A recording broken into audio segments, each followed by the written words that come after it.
Hello అండి, ఈరోజైతే రాగి సంకటి వడపులుసు పెట్టాను. ఈ కాంబినేషన్ అయితే టేస్ట్ చాలా బాగుందండి.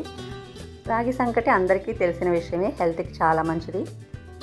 బియ్యం మీరు ఏ గ్లాస్ అయినా కొలత తీసుకోండి, 1కి 2 నీళ్లు పోయాలి.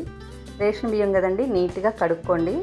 రేషన్ బియ్యమే టేస్ట్ బాగుంటుంది. నేనైతే 1.5 గ్లాస్ బియ్యం తీసుకున్నాను, అందుకని 3 గ్లాసులు నీళ్లు పోసానండి. మనకు పొంగలికి ఉడుకుతుంది కదా, మెత్తపడాలి, అలాగే కొంచెం చిక్కబడుతుంది కదా, ఆ టైంలో 1 గ్లాసు బియ్యానికి సగం పోసుకోవాలి. నేను 1.5 పోసుకున్నాను కదా, అందులో సగం 3/4 గ్లాస్ అయితే రాగి పిండి తీసుకున్నానండి. వేసాక 2 మినిట్స్ అలాగే వదిలేసి ఆ తర్వాత కలిపి స్టవ్ ఆఫ్ చేసుకోవడమేనండి. సంకటి అయితే రెడీ అయిపోతుంది. నేను అవతల స్టవ్ మీద వడపులుసు కూడా ప్రిపేర్ చేశాను.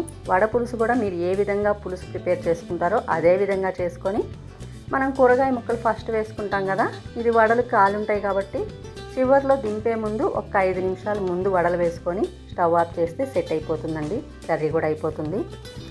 ఈ లోపల నేను రాగి ముద్దలు కూడా మనం చేతికి ఎంత వీలైతే అంత వేడి, మరీ వేడిగా కాకుండా మీరు పట్టుకోగలిగినంత వేడిలో ఒక్క చిటికు నెయ్యి వేసి ముద్దలు చేసుకున్నానండి. అది నెయ్యి ఆప్షన్, మీ ఇష్టము. ఈ లోపల వడపులుసు కూడా రెడీ అయిపోయింది. ఈ కాంబినేషన్ అయితే నాకు చాలా నచ్చిందండి. ఇంట్లో వాళ్ళు కూడా బాగా ఇష్టపడ్డారు.